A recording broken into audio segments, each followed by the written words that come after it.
जय हिंद दोस्तों। आज 21 जुलाई 2022 है। दैनिक जागरण के राष्ट्रीय संस्करण को यूपीएससी के लिए कैसे पढ़ें, बीपीएससी के लिए कैसे पढ़ें, उत्तर प्रदेश पीसीएस के लिए कैसे पढ़ें, अन्य स्टेट पीसीएस के लिए कैसे पढ़ें या वनडे एग्जाम के लिए कैसे पढ़ें, इसी टॉपिक पे आज हम लोग डिस्कस करेंगे। दैनिक जागरण के राष्ट्रीय संस्करण को ही क्यों पढ़ें, तो उसका रीज़न है कि दैनिक जागरण के राष्ट्रीय संस्करण इसमें आपको बहुत सारे इम्पॉर्टेंट न्यूज़ कवर होता है और साथ ही साथ इसमें एडवर्टाइजमेंट बिल्कुल नहीं होता।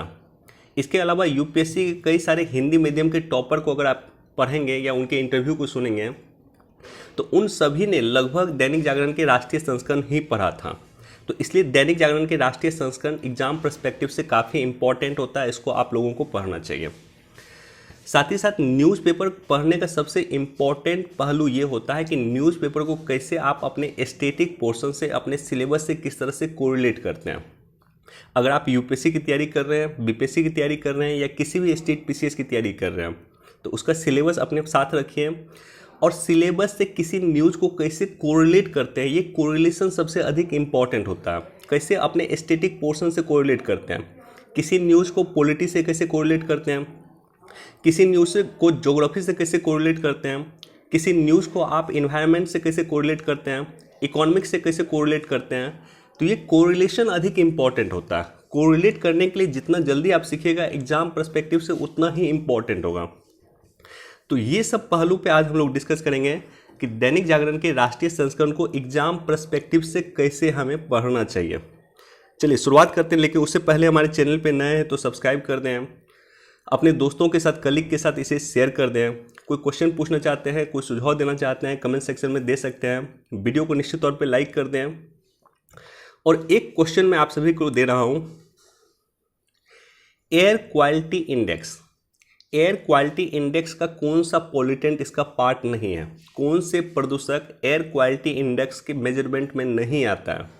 और ये क्वेश्चन यूपीएससी भी पूछ चुका है। ऑप्शन ए है कार्बन डाइऑक्साइड, ऑप्शन बी है कार्बन मोनोऑक्साइड, ऑप्शन सी है सल्फर डाइऑक्साइड या ऑप्शन डी है ओजोन। आप सभी लोग इसको अटेम्प्ट कीजिएगा, वीडियो के आखिर में मैं इस पर डिस्कस कर दूंगा।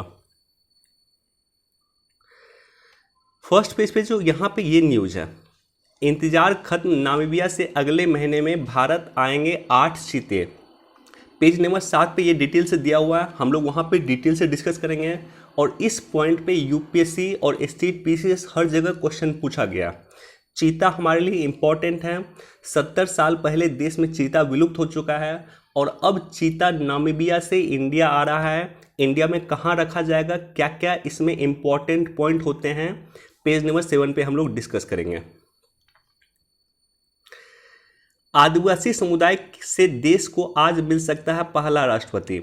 देश को आज पहला राष्ट्रपति मिल सकता है और मुर्मू जी हमारे देश की पहली आदिवासी महिला राष्ट्रपति बन सकती हैं।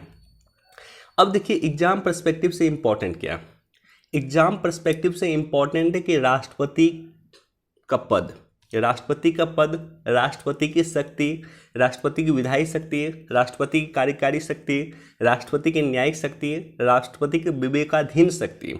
और ये सब जो पॉइंट है, मैं जो चर्चा कर रहा हूँ, ये सब आपको लक्ष्मीकांत में मिल जाएगा। तो पॉलिटी की बहुत फेमस किताब है लक्ष्मीकांत। मैं उम्मीद करता हूँ आप सभी के पास लक्ष्मीकांत की बुक होगी। लक्ष्मीकांत के बुक से जाकर के आप लोग राष्ट्रपति के बारे में पढ़ सकते हैं। इसी तरह से देश में उपराष्ट्रपति का चुनाव होने वाला है, तो राष्ट्रपति और उपराष्ट्रपति दोनों को डिटेल में आप लोग पढ़िएगा। दोनों से क्वेश्चन पूछा जा सकता है, हर जगह क्वेश्चन पूछा जा सकता है। पीटी में, मेंस में और इंटरव्यू में, तीनों ही जगह क्वेश्चन पूछे जा सकते हैं राष्ट्रपति को लेकर के। और ये जो राष्ट्रपति हैं द्रौपदी मुर्मू, ये देश की 15वीं राष्ट्रपति बनेंगे। आज काउंटिंग होने वाला है और आज देश को नया राष्ट्रपति मिल जाएगा। संसद में गतिरोध के सूत्रधार हैं राहुल भाजपा। अब देखिए ये पॉलिटिकल न्यूज़ है, अधिक इम्पॉर्टेंट बिल्कुल नहीं है, बिल्कुल इम्पॉर्टेंट नहीं। इस न्यूज़ को आप लोग स्किप कर सकते हैं, इसको पढ़ने की आवश्यकता नहीं है। लेकिन मैं डिस्कस इसलिए कर रहा हूँ कि इस न्यूज़ का एक बैकग्राउंड इम्पॉर्टेंट है। और वो बैकग्राउंड है कि आखिर विपक्ष की भूमिका क्या होती है, सार्थक लोकतंत्र में विपक्ष की भूमिका क्या होती है। इस टॉपिक पे कई बार मेंस में क्वेश्चन पूछा गया। विपक्ष की भूमिका ये टॉपिक इंपॉर्टेंट है और ये टॉपिक आप लोग पढ़ सकते हैं एग्जाम पर्सपेक्टिव से। ये पॉइंट इंपॉर्टेंट है कि एक सकारात्मक विपक्ष, एक मजबूत विपक्ष, मजबूत लोकतंत्र की पहली मांग होती है। तो इस रूप में आप लोग इसको पढ़ सकते हैं, बाकी न्यूज को स्किप कर सकते हैं, लेकिन ये पॉइंट इंपॉर्टेंट है कि सकारात्मक विपक्ष, मजबूत विपक्ष, मजबूत लोकतंत्र का पहला आधार स्तंभ होता है।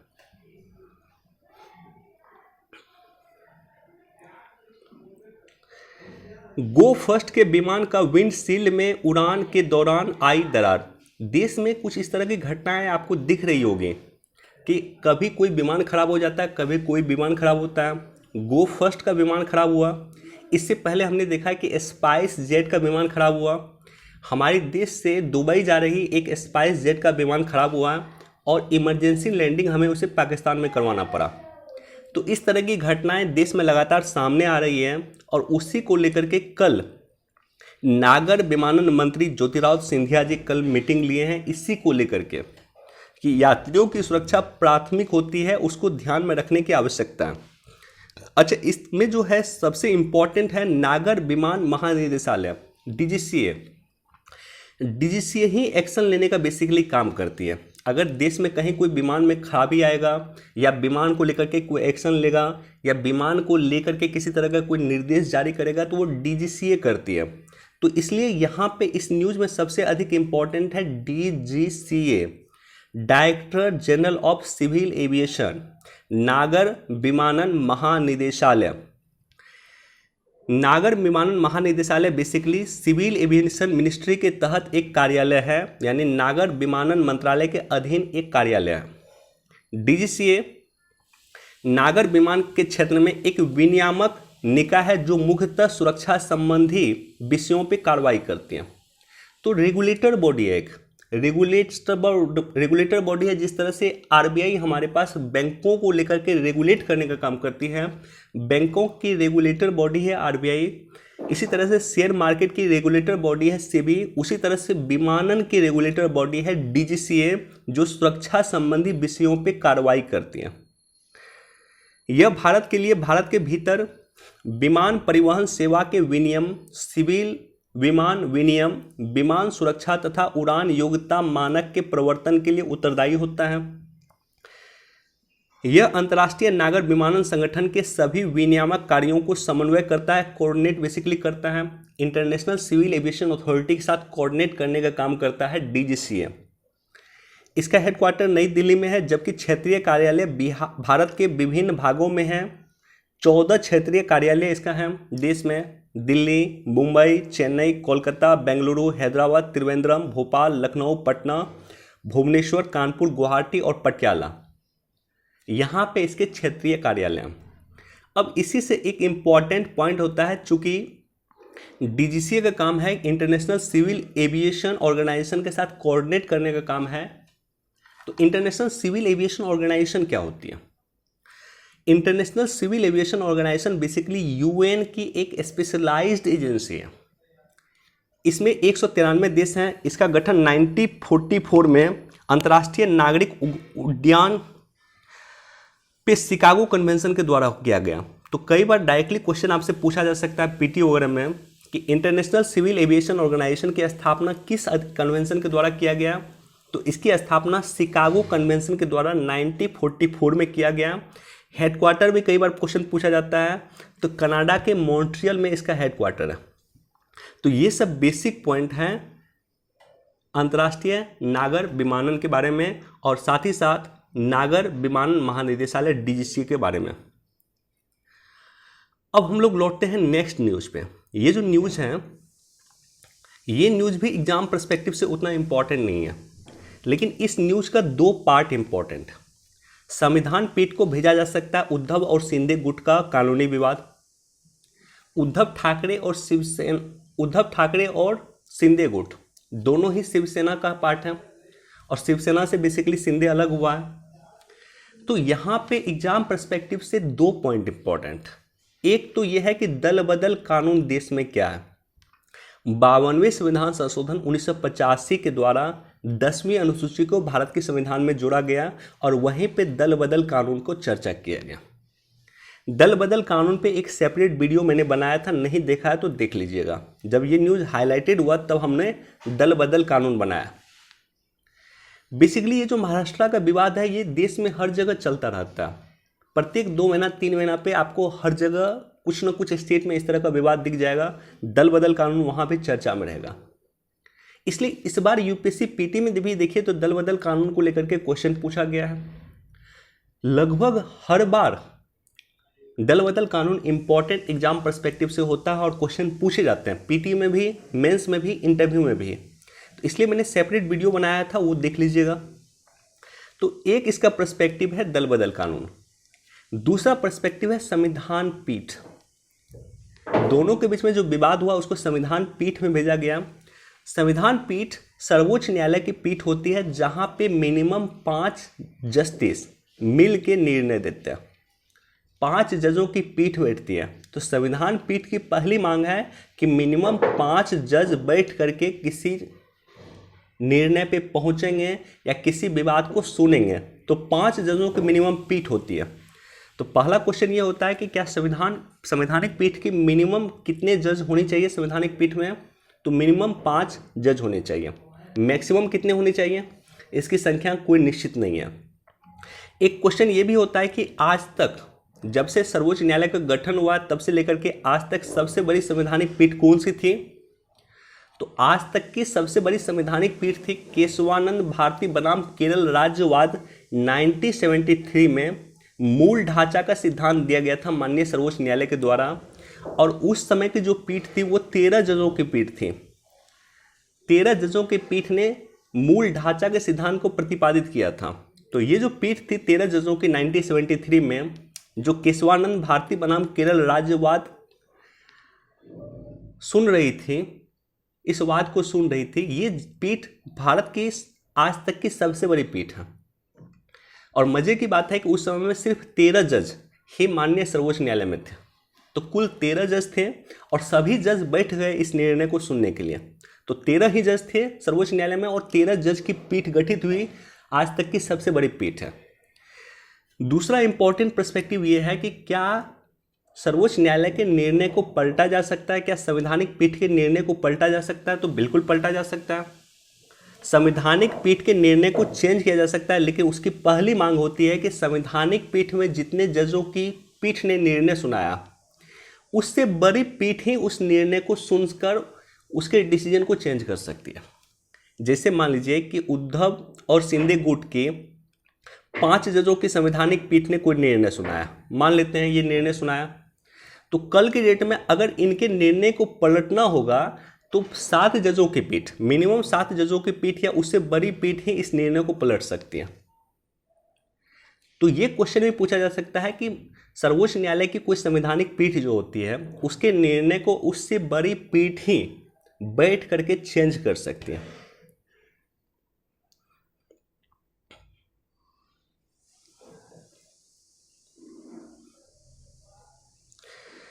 देखिए पेज नंबर 3 में भी राजनीतिक न्यूज होता है तो जो बहुत ज़्यादा एग्जाम पर्सपेक्टिव से इम्पॉर्टेंट नहीं होता।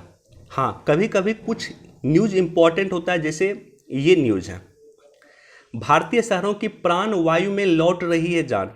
दोस्तों हर एक न्यूज़ को पढ़ने की आवश्यकता नहीं है, और किसी न्यूज़ को कितना पढ़ें ये इंपॉर्टेंट है। किस न्यूज़ को हम कितना पढ़ें, चूँकि तैयारी जब आप कमीशन का कर रहे हैं तो बहुत सारा चीज़ें आपको पढ़ने के लिए आपके पास आएगा, तो सभी को आपको नहीं पढ़ना, कितना कम पढ़ना ये आपको जानना अधिक इम्पॉर्टेंट है। क्या न्यूज़ आपको नहीं पढ़ना ये भी आपको जानना इम्पॉर्टेंट है। तो ये जो न्यूज़ है इस न्यूज़ में क्या पढ़ना है, भारतीय शहरों की प्राण वायु में लौट रही है जान। एक रिपोर्ट आया है कि 4 साल में राष्ट्रीय स्वच्छ वायु कार्यक्रम में शामिल 132 शहरों में 95 शहर का PM10 स्तर में समग्र सुधार हुआ है। इस कार्यक्रम के तहत 2024 तक PM की सांद्रता में 20 से 30% कमी लाने का लक्ष्य है। तो इसको लेकर के कुछ दिन पहले भी हमने डिस्कस किया था। राष्ट्रीय स्वच्छ वायु कार्यक्रम नेशनल क्लीन एयर प्रोग्राम सरकार ने शुरू किया था, और इसका उद्देश्य था, जब ये शुरू किया गया था तब इसका उद्देश्य था कि 2024 तक देश के कम से कम 102 शहरों में 20 से 30% वायु प्रदूषण कम करना, और इसी के लिए राष्ट्रीय स्वच्छ वायु कार्यक्रम की शुरुआत किया गया था।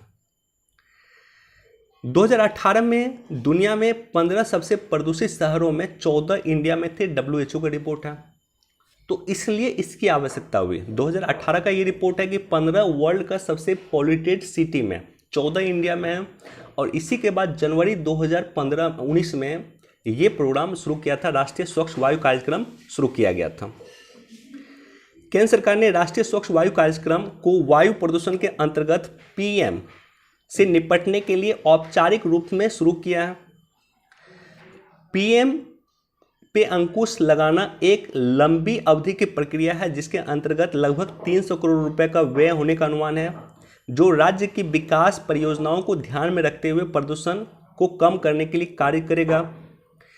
कुछ दिन पहले जो मैंने आपके साथ चर्चा किया था वो ये किया था कि जो राष्ट्रीय स्वच्छ वायु कार्यक्रम है, जिसका उद्देश्य प्रारंभ में ये था कि शहर में वायु प्रदूषण को कम करना, और वायु प्रदूषण में विशेष रूप में PM पार्टिकुलेट मैटर को कम करना, जो धूलकण वगैरह होते हैं उसको कम करना। लेकिन अब इसका उद्देश्य में और चीज़ें जोड़ा जा रहा है, और चीज़ें ये जोड़ा जा रहा है कि शहर के साथ साथ गाँव की भी वायु गुणवत्ता की जाँच करेगी। अब यह गाँव के भी वायु गुणवत्ता की जांच करेगी। और कुछ दिन पहले इसी दैनिक जागरण के राष्ट्रीय संस्करण में हमने चर्चा किया था कि इसकी शुरुआत बिहार और उत्तर प्रदेश के गाँव से किया जाएगा। तो राष्ट्रीय स्वच्छ वायु कार्यक्रम, जिसका उद्देश्य पहले था शहर के वायु प्रदूषण को कम करना, अब इसे गाँव के वायु प्रदूषण को भी कम किया जाएगा, और इसकी शुरुआत बिहार और उत्तर प्रदेश से किया जाएगा। हालिया रिपोर्ट के अनुसार PM10 के स्तर में समग्र सुधार हुआ है। ये आज का न्यूज़ है। तो इस तरह से हम लोग किसी न्यूज को पर्टिकुलरली जोड़ के पढ़ सकते हैं। अब इसी में अगर वायु प्रदूषण में अगर आपको लिखना हो कि वायु प्रदूषण के निवारण के लिए सरकार क्या प्रयास कर रही है, तो इस पॉइंट को आप लोग ज़रूर लिख सकते हैं कि सरकार ने जनवरी 2019 में राष्ट्रीय स्वच्छ वायु कार्यक्रम लॉन्च किया था, और जिसमें एक रिपोर्ट के तहत समग्र रूप से सुधार हो रहा है, और इसका विस्तार गाँव में भी किया जाएगा। PT उषा ने हिंदी में लिया राज्यसभा के सदस्य के तौर पे शपथ।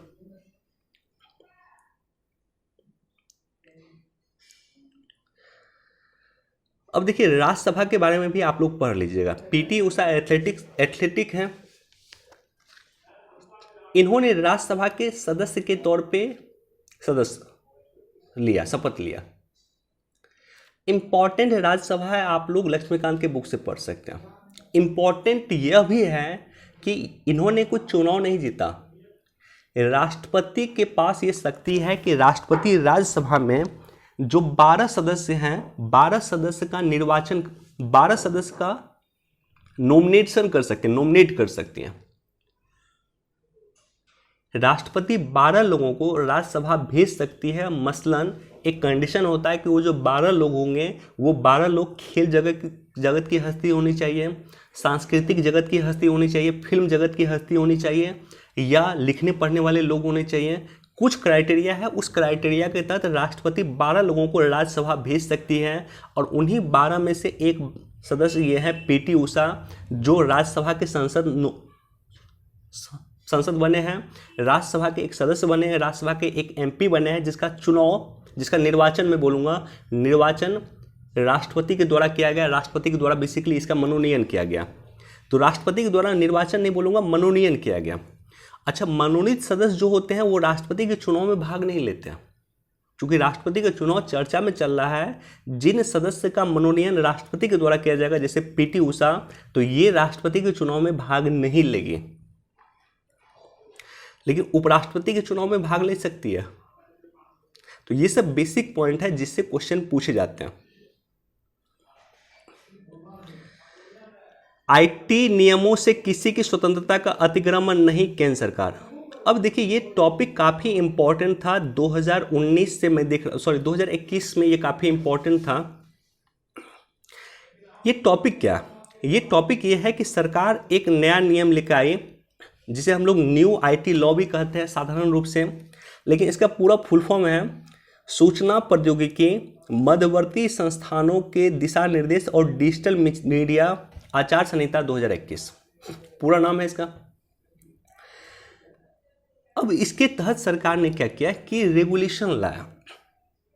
3 चीज़ों को सरकार रेगुलेट करने के लिए सूचना प्रौद्योगिकी मध्यवर्ती संस्थानों के दिशा निर्देश और डिजिटल मीडिया आचार संहिता 2021 नियम लाया, जिसे 25 फरवरी 2021 को अधिसूचित किया गया था पिछले वर्ष। इसमें 3 बातें थी। एक तो सरकार OTT प्लेटफॉर्म को रेगुलेट करना था, क्योंकि OTT प्लेटफॉर्म जो है उस पर कई सारे मूवी आ रही हैं और ऐसा मूवी नहीं आए जो समाज के लिए हानिकारक हो, जो देश के लिए हानिकारक हो। तो इस तरह से OTT प्लेटफॉर्म को रेगुलेट करने के लिए ये लाया गया था। दूसरा था डिजिटल मीडिया को रेगुलेट करने के लिए ये लाया गया था, जैसे ललन टॉप डिजिटल मीडिया है, बहुत सारे देश में डिजिटल मीडिया है, तो डिजिटल मीडिया को रेगुलेट करना था। और तीसरा था सोशल मीडिया को रेगुलेट करना, व्हाट्सएप को, फेसबुक को, इंस्टाग्राम को, ट्विटर को। तो तीनों चीज़ों को रेगुलेट करने के लिए सरकार ने ये लाया था। पहला था डिजिटल मीडिया को रेगुलेट करना, जिसमें ललन टॉप वगैरह आ जाते हैं। दूसरा था OTT प्लेटफॉर्म को रेगुलेट करना, जिसमें अमेजॉन प्राइम वगैरह आ जाता है। तीसरा था सोशल मीडिया को रेगुलेट करना, जिसमें फेसबुक, व्हाट्सएप, इंस्टाग्राम, यूट्यूब सब आ जाता है। तो इन तीनों को रेगुलेट करने के लिए सरकार ने ये नियम लाया था। इस नियम को मैं डिटेल से डिस्कस नहीं करूंगा, लेकिन एक पॉइंट मैं आपके साथ डिस्कस करना चाहता हूं कि इसी नियम में इस बात की चर्चा किया गया कि सरकार ने निर्देशित किया कि ये जो तीनों है, चाहे OTT हो, चाहे सोशल मीडिया हो, चाहे डिजिटल मीडिया हो, ये तीनों अपने यहाँ शिकायत निवारण अधिकारी रखेंगे। और शिकायत निवारण अधिकारी का काम होगा कि शिकायत अगर कोई प्राप्त होगा उसे कस्टमर से, तो एक निश्चित समय सीमा के भीतर उस शिकायत का निवारण करना। अब देखिए, कुछ कंपनी माननीय सर्वोच्च न्यायालय गई है, तो माननीय सर्वोच्च न्यायालय जाकर कहिए कि हम शिकायत निवारण अधिकारी नहीं रखना चाहते हैं, या उसका कुछ उन्होंने अपना पॉइंट रखा। तो वहीं पे सर्वोच्च न्यायालय में केंद्र सरकार ने कहा कि शिकायत का निवारण करना उसके मौलिक अधिकार का हनन नहीं है, या उसके अधिकारों का हनन नहीं है।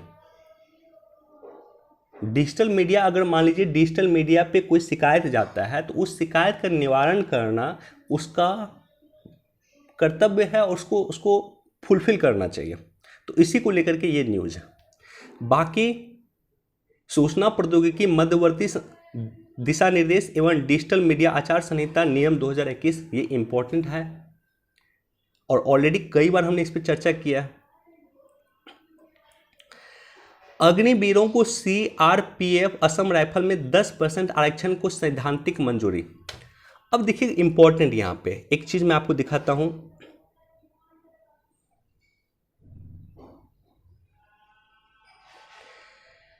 देखिए, इसका जो जवाब दिए हैं संसद के पटल पे, वो जवाब दिए हैं केंद्रीय गृह राज्य मंत्री।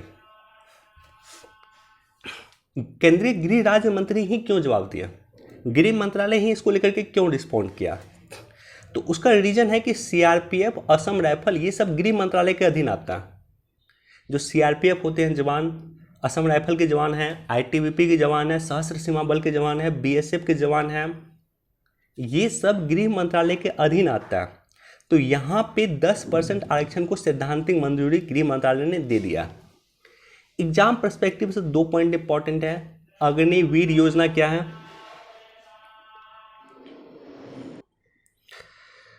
दोस्तों, थोड़ा लंबा हो सकता है आज का वीडियो, लेकिन कोई इशू नहीं है, इंपॉर्टेंट है।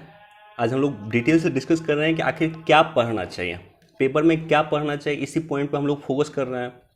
तो यहाँ पे इस न्यूज़ में के बैकग्राउंड में 2 चीज़ें हैं जो पढ़ना चाहिए। एक तो अग्निवीर योजना क्या है और अग्निवीर योजना को क्यों लाया गया, क्यों सरकार ने अग्निवीर योजना को इंट्रोड्यूस किया, किस किस समिति ने अग्निवीर योजना को लेकर के सरकार को रिकमेंडेशन दिया है। जैसे एक एग्जांपल मैं देता हूं, कारगिल समीक्षा समिति।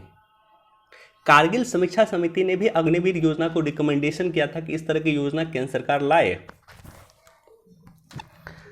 दूसरा यह है कि अग्निवीर योजना के बाद जो है उसको किस तरह से अभी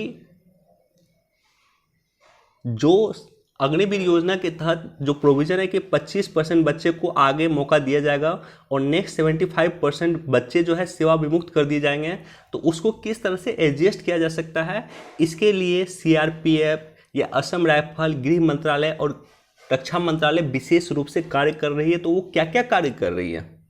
तो अग्निवीर योजना के बारे में डिटेल से पता होनी चाहिए, एग्जाम में पूछा जा सकता है। अगस्त 2019 के बाद जम्मू कश्मीर में 21 हिंदू समेत 118 नागरिक मारे गए। अब कितने नागरिक मारे गए ये क्वेश्चन कभी नहीं पूछेगा आपसे, लेकिन ये क्वेश्चन पूछ सकता है कि 5 अगस्त 2019 की जो घटना, जो आर्टिकल 370 का एब्रोगेशन है, उसके बाद जम्मू कश्मीर में क्या बदलाव हुए हैं, क्या क्या नई चेंजेस जम्मू कश्मीर में आया है आर्टिकल 370 के एब्रोगेशन के बाद, 5 अगस्त 2019 की घटना के बाद। ये मेंस और इंटरव्यू दोनों पर्सपेक्टिव से इंपॉर्टेंट है, इनफैक्ट पीटी पर्सपेक्टिव से भी इंपॉर्टेंट है कि आखिर कब हटाया गया था आर्टिकल 370 को।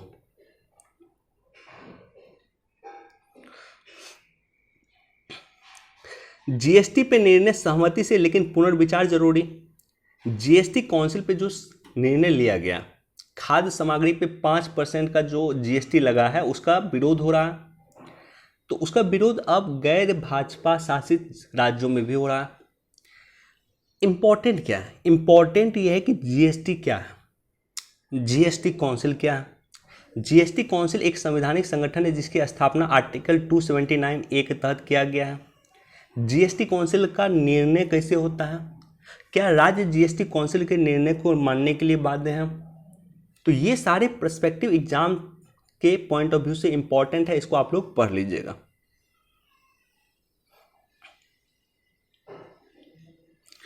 अब देखिए ये जो पेज है, ये पेज बेसिकली राजनीति से संबंधित होता है, तो विशेष इंपॉर्टेंट न्यूज आपको इस पेज पे नहीं मिलेगा। हाँ, ये राष्ट्रीय फलक है तो यहाँ पे आपको इंपॉर्टेंट न्यूज मिल जाएगा इस पेज पे, लेकिन आज हमारे पास इस पेज पे भी कोई इंपॉर्टेंट न्यूज नहीं है।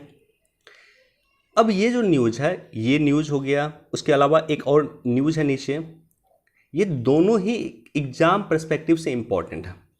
ये एग्जाम पर्सपेक्टिव से क्या इंपॉर्टेंट है? एग्जाम पर्सपेक्टिव से इंपॉर्टेंट है, ये ज्योग्राफी इंपॉर्टेंट है यहाँ पे, कि अरावली किस तरह से भारत का सुरक्षा करता है, अरावली का क्या महत्व है भारत के लिए, अरावली का इंपॉर्टेंस भारत के लिए क्या है, ये इंपॉर्टेंट है एग्जाम पर्सपेक्टिव से। तो यहां से बेसिकली ज्योग्राफी इंपॉर्टेंट है, यानी किसी करंट के न्यूज को ज्योग्राफी से कैसे कोरिलेट किया जा सकता है, वो इस न्यूज से आप समझ सकते हैं। ये न्यूज क्या था? कल हमने चर्चा किया था कि एक डीएसपी को खनन रोकने के लिए गया था, उसको मार दिया गया माफिया के द्वारा।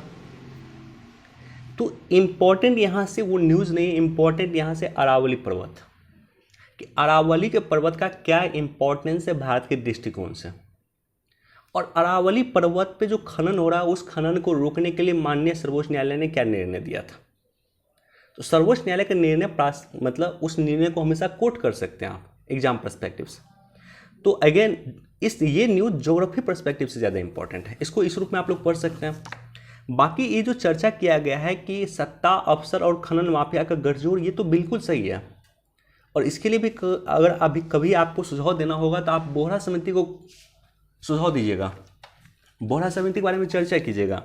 1993 में बोहरा समिति बनी थी, और बोहरा समिति ने बनाया था कि देश में राजनेता, नौकरशाह और माफिया, ये तीनों का साठगांठ, तीनों मिला हुआ। और मज़े की बात यह है कि शायद कोई भी सरकार केंद्र में आई हो, बोहरा समिति की रिपोर्ट को आज भी सार्वजनिक नहीं किया गया। आज भी पब्लिक में बोहरा समिति की रिपोर्ट का हर एक भाग नहीं है, पूर्ण रूप से आज भी उसको सार्वजनिक नहीं किया गया। तो ये भी इशू है।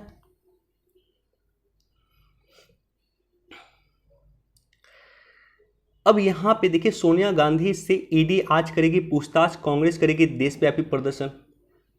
राजनीतिक न्यूज़ है, लेकिन इसी राजनीतिक न्यूज़ में कुछ न्यूज़ ऐसा है जो लगातार पूछा गया। इंटरव्यू में भी कई सारे लोगों से पूछा गया था कि नेशनल हेराल्ड का केस क्या है और ईडी क्या होती है। तो यहाँ पे दोनों ही चीज़ आपके लिए इंपॉर्टेंट है कि आखिर ईडी क्या है, इन्फोर्समेंट डायरेक्टरेट क्या है। कई बार हमने चर्चा किया है, ईडी 2 एक्ट का उल्लंघन होता है तभी एक्शन लेती है, prevention of money laundering act और फॉरेन एक्सचेंज मैनेजमेंट एक्ट, ये 2 एक्ट का उल्लंघन होता है तभी ईडी एक्शन लेती है।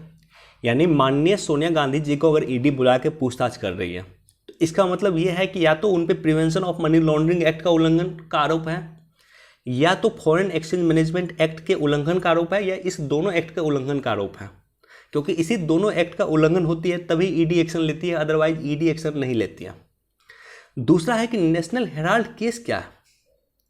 तो नेशनल हेराल्ड बेसिकली एक अखबार था, अंग्रेजी का अखबार था।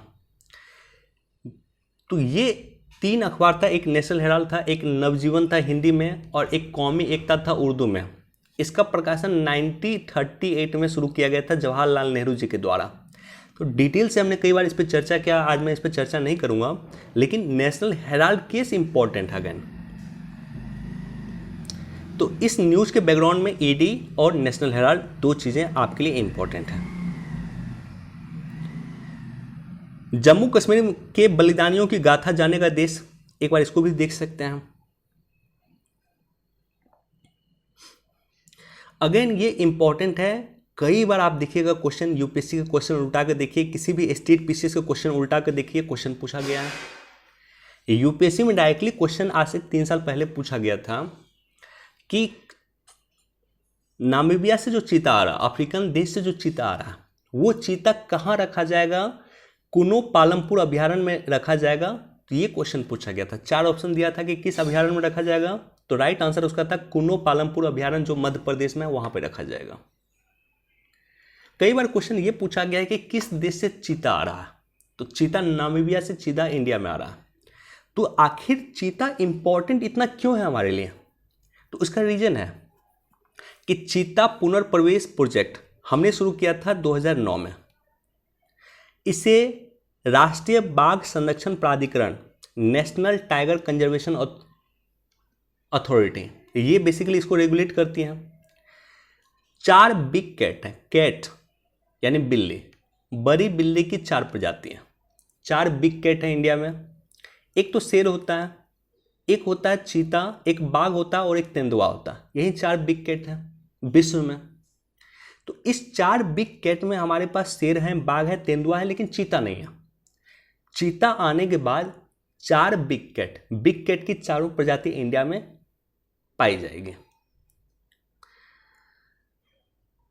इसे मध्य प्रदेश के कुनो पालमपुर अभ्यारण्य और राजस्थान के शाहगढ़ क्षेत्र को चुना गया है इसके लिए कि चीता अगर नामीबिया से आएगा तो रखा कहाँ जाएगा, तो कुनो पालमपुर अभ्यारण्य में रखा जाएगा जो मध्य प्रदेश में है, और राजस्थान के शाहगढ़ क्षेत्र को चुना गया, यहाँ पे इसे रखा जाएगा। अफ्रीकन देश नामीबिया से अगस्त 2022 में, अगले महीने में चीता आ जाएगा। हालांकि कई 2 साल से मैं सुन रहा हूँ कि अब चीता आ रहा है, अब चीता आ रहा है, लेकिन कल फाइनली एग्रीमेंट हो गया है, तो आई होप कि अगस्त महीने में चीता आ जाए। भारत में 1947 से चीता दिखाई नहीं दिया। 1947 से आप सोच कर देखिए, जब हमारा देश आज़ाद हुआ तब से लेकर के आज तक चीता दिखाई नहीं दिया। तो इसको लेकर के 1952 में चीता को विलुप्त घोषित कर दिया गया। 1977 में इंदिरा गांधी जी के द्वारा भी प्रयास किया गया कि चीता को देश में वापस लाया जाए। अब देश में जो चीता आएगा, चीता को रेगुलेट करने का काम करती है NTCA, national tiger conservation authority. National tiger conservation authority basically एक स्टैट्यूटरी बॉडी है, एक लीगल बॉडी है, एक सांविधिक संगठन है, क्योंकि इसकी स्थापना संसद के एक act, wild life protection act 1972 के द्वारा किया गया। इसकी स्थापना 2006 में किया गया था। इसके अध्यक्ष पर्यावरण मंत्री होते हैं। प्रोजेक्ट टाइगर, प्रोजेक्ट चीता, ये सब NTCA ही रेगुलेट करती है, नेशनल टाइगर कंजर्वेशन अथॉरिटी ही रेगुलेट करती है। एडिटोरियल में, इस एडिटोरियल को आप लोग पढ़ सकते हैं, रुपए को वैश्विक मुद्रा बनाने का मौका। अब रुपए को वैश्विक मुद्रा बनाने के लिए भारत सरकार इतना जोर क्यों दे रही है, तो उसका कई सारा रीजन है, और इसके लिए अफ्रीकन देश से भी हम लोग बातचीत कर रहे हैं। देखिए, दुनिया में 80% व्यापार जो है अमेरिकी डॉलर से होता है आज भी। रुपए डॉलर के मुकाबले लगातार गिर रहा है, जो 80 पहुंच चुका है। कल इनफैक्ट रुपए 80 क्रॉस कर गया। जून 2022 में भारत का व्यापार घाटा 26.18 अरब डॉलर रहा है, जो सर्वाधिक रहा है।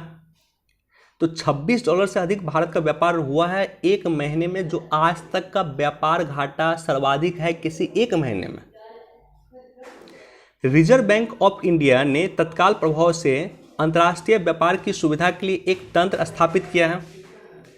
रुपए रूबल व्यापार व्यवस्था यूरो या डॉलर के बजाय देश के रुपए में निपटान करने के लिए वैकल्पिक भुगतान तंत्र है।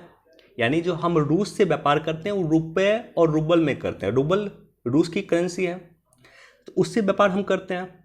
अफ्रीकन देश से हम बातचीत कर रहे हैं कि वो भी इस बात को एक्सेप्ट कर ले, मान ले कि हम भी उनके साथ रुपए में व्यापार करना शुरू कर दें। इसी तरह से INSTC, कुछ दिन पहले एडिटोरियल आया था, हमने चर्चा किया था। International north south transport corridor जो है, जिसमें 11 से अधिक देश शामिल हैं, जिसके माध्यम से रूस से डायरेक्टली कंटेनर भारत पहुंच जाएगा, ईरान होते हुए, कैस्पियन सी होते हुए, इंक्लूडिंग ईरान। ये सभी देश सहमत हो रहे हैं कि रुपए के साथ भारत के साथ व्यापार करें, इंडियन करेंसी में भारत के साथ व्यापार करें। तो निश्चित तौर पे ये एक सकारात्मक और अच्छा कदम है। बाकी इस न्यूज़ को आप लोग पढ़ लीजिएगा। इम्पॉर्टेंट यही है कि RBI ने जो हाल में डिसीजन सुनाया कि रुपए के साथ अब हमें वैश्विक व्यापार को बढ़ाना चाहिए, उसके लिए सरकार प्रयास कर रही है। परिवार की संस्कृति को बचाना होगा। 21 जुलाई को खुशहाल परिवार दिवस मनाया जाता है। तो एग्जाम में पूछा जा सकता है कि खुशहाल परिवार दिवस कब मनाया जाता है, तो 21 तारीख को मनाया जाता है। अब देखिए, ये बहुत ही इंपॉर्टेंट है और विशेष रूप से पीटी के पर्सपेक्टिव से काफ़ी इंपॉर्टेंट है। प्रीलिम्स में ये क्वेश्चन काफ़ी पूछा जाता है। एक टेलीस्कोप था अंतरिक्ष में, ये जो टेलीस्कोप आपको दिख रहा है अंतरिक्ष में टेलीस्कोप, इस तरह का टेलीस्कोप था, अंतरिक्ष में स्थापित किया था, लोअर अर्थ ऑर्बिट में स्थापित किया था। लोअर अर्थ ऑर्बिट मतलब होता है कि 300 से 400 किलोमीटर के जो रेंज होता है उसको लोअर अर्थ ऑर्बिट कहते हैं। धरती के 300 से 400 किलोमीटर के रेंज ऊपर में स्थापित किया गया था। इसे कहा जाता है हब्बल टेलीस्कोप, जो 1990 में नासा के द्वारा स्थापित किया था। अब नासा ने, हब्बल टेलीस्कोप ने काम करना बंद किया, तो इसे देखते हुए नासा ने एक नया टेलीस्कोप लॉन्च किया है। उस टेलीस्कोप का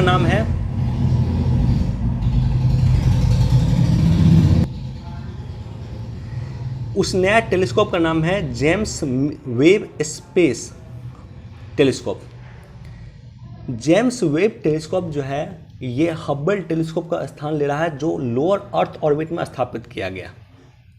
तो जो 1990 के दशक में टेलीस्कोप स्थापित किया गया उससे हजारों गुना अधिक प्रभावी ये टेलीस्कोप हैं। और हाल में ही इन्होंने कुछ ऐसी तस्वीर भेजी है जिससे जो रिसर्चर हैं, जो अंतरिक्ष में रिसर्च करते हैं, उसके लिए एक नई ऊर्जा का संचार हुआ। वो लोग काफ़ी रिसर्च में लग गए हैं, तो हजारों लाखों किलोमीटर दूर के जगह को आसानी से ये तस्वीर ले सकता है। हजारों प्रकाश वर्ष, लाखों प्रकाश वर्ष दूर स्थित चीज़ों की भी ये तस्वीर आसानी से ले सकता है। तो इस तरह का टेलीस्कोप भेजा गया है और इसका नाम है जेम्स वेब स्पेस टेलीस्कोप। बाकी इसको पढ़ लीजिएगा। $10 अरब का लागत आया है इसका निर्माण में। काफ़ी बड़ा अमाउंट होता है, $10 अरब बहुत बड़ा अमाउंट होता है। बिजनेस पेज में जो ये न्यूज़ है, पहली बार 80 के पार बंद हुआ रुपया, यानी $1 इक्वल टू 80 रुपये हो चुका है। अब फिर इंपॉर्टेंट है कि आखिर रुपये 25% पिछले कुछ वर्ष में गिरा। विशेष रूप से 2014 से लेकर के अभी तक 25% रुपया फॉल हुआ, गिरा। रुपये के गिरने का क्या कारण है? तो कई सारा कारण है, जिसमें एक कारण ये भी है कि रुपये का गिरने का कारण रूस यूक्रेन युद्ध भी है। अगर मैं ये नहीं कर रहा हूँ कि एकमात्र कारण रूस यूक्रेन युद्ध है, ये नहीं कह रहा हूँ मैं, लेकिन एक कारण तो यह जरूर है कि रूस यूक्रेन युद्ध के बाद रुपए की स्थिति और कमजोर हुई है। तो रुपए के गिरने का क्या क्या कारण है, ये एग्जाम पर्सपेक्टिव से इंपॉर्टेंट है, मेंस पर्सपेक्टिव से इंपॉर्टेंट है। और रुपए के गिरने के सॉल्यूशन के रूप में आप क्या देखते हैं, क्या समाधान आप देखते हैं कि रुपए के गिरने को कम कैसे किया जाए या रुपए को मजबूत करने के लिए क्या होना चाहिए? तो ये दोनों ही चीज़ें एग्जाम पर्सपेक्टिव से इंपॉर्टेंट है। और एक और पॉइंट इंपॉर्टेंट है कि रुपए के गिरने को कम करने के लिए आरबीआई ने क्या नीति अपनाया, आरबीआई ने क्या किया है, आरबीआई के क्या कर रही है आरबीआई। रुपए के कारोबार के लिए अफ्रीकी देशों को मनाने की कोशिश कर रहा भारत। जैसा कि मैंने एडिटोरियल सेक्शन पे भी बताया था कि रुपए के कारोबार को भारत प्राथमिकता दे रहा है, और अफ्रीकी देशों से भी लगातार हम बातचीत कर रहे हैं कि वो भी इस बात को मान जाए कि इंडियन करेंसी में ही वो व्यापार करना शुरू करें। बैंकों की डिजिटल यूनिट से पूरी तरह अलग होगा डिजिटल बैंक। देखिए, जब आप बजट पढ़िएगा, ये न्यूज़ बजट से रिलेटेड है, और जब आप बजट पढ़ेंगे तो बजट में इस बात की चर्चा किया गया था कि आज़ादी के 75वीं वर्षगांठ में 75 जिला में 75 डिजिटल बैंक की शुरुआत किया जाएगा।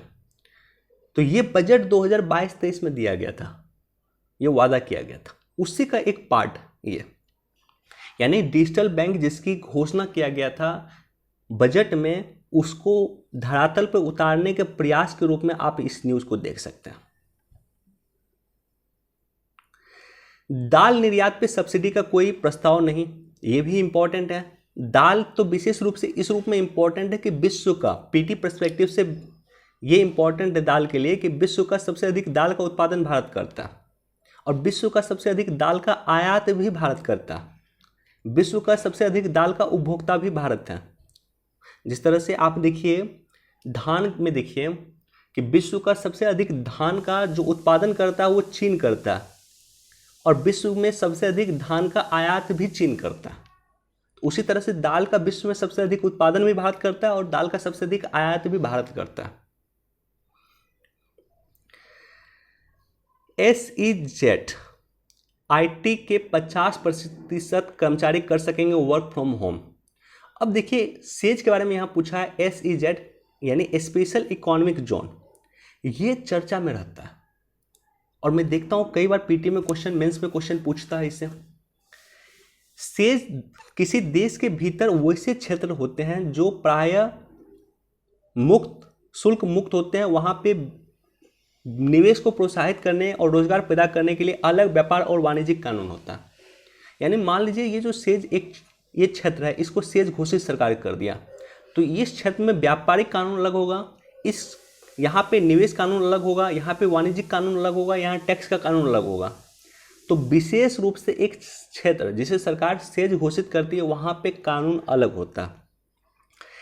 एशिया का पहला, ये क्वेश्चन कई बार पूछा गया है कि एशिया का पहला जो है सेज है, स्पेशल इकोनॉमिक जोन है, एक्सपोर्ट प्रोसेसिंग जोन है, वो कांडला में बना था 1965 में। कांडला जो गुजरात में है, वहाँ पे एशिया का पहला सेज बना था।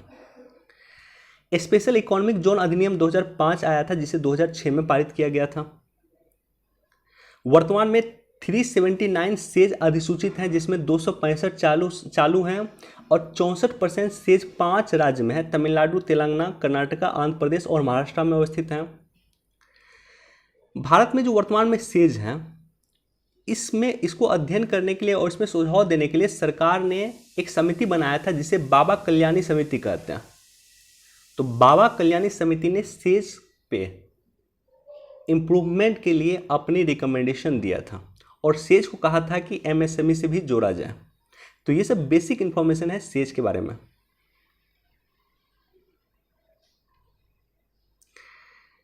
श्रीलंका के नए राष्ट्रपति चुने गए हैं, रानिल विक्रमसिंघे है। रानिल विक्रमसिंघे वर्तमान में श्रीलंका के PM भी हैं, और ये राष्ट्रपति चुन लिए गए हैं। आखिर PM और राष्ट्रपति की भूमिका क्या होती है श्रीलंका में? तो PM जो होता है देश के इंटरनल मैटर को देखने का काम करता है, और राष्ट्रपति जो होता है देश के एक्सटर्नल मैटर को देखने का काम करता है। तो श्रीलंका का राष्ट्रपति श्रीलंका के अंतर्राष्ट्रीय मैटर को, इंटरनेशनल मैटर को विश्व के देशों के साथ कोऑर्डिनेट करने का काम करता है राष्ट्रपति, जबकि वहाँ के इंटरनल इशू जो होता है, वहाँ की जो कार्यपालिका चलती है, विधायिका चलती है, उसको चलाने का काम करता है प्रधानमंत्री। तो प्रधानमंत्री इंटरनल इशू देखता है, एक्सटर्नल इशू देखता है राष्ट्रपति।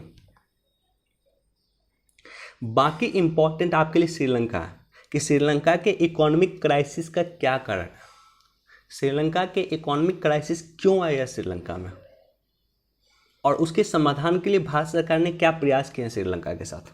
बाकी ये भी इंपॉर्टेंट है, हो सकता है ये क्वेश्चन मेंस में पूछ दें कि इंडिया श्रीलंका रिलेशन क्या है, इंडिया श्रीलंका रिलेशन के पॉजिटिव और नेगेटिव पॉइंट को एक्सप्लेन करें।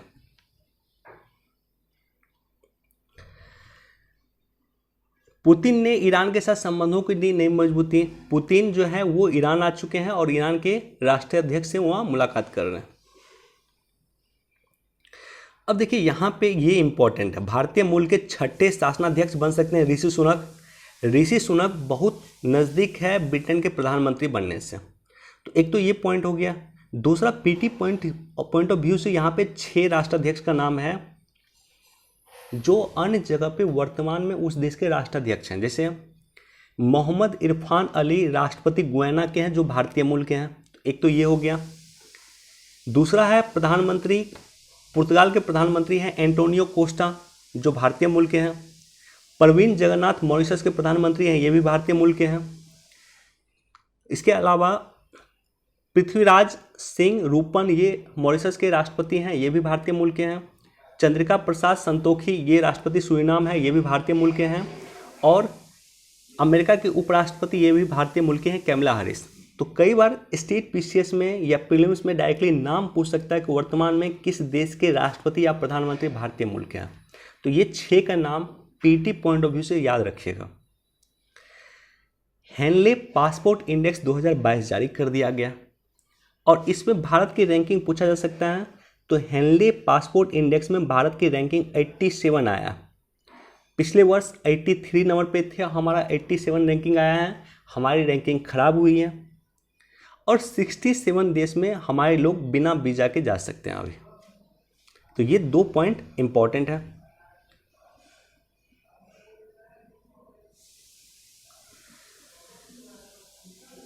कोई नहीं है टक्कर में, कहाँ पड़े हो चक्कर में। पीएम मोदी ने कॉमनवेल्थ गेम जो होने वाला है बर्मिंघम में, उसके खिलाड़ियों को संबोधित करते हुए ये मंत्र दिया, जाइए बिंदास खेलिए।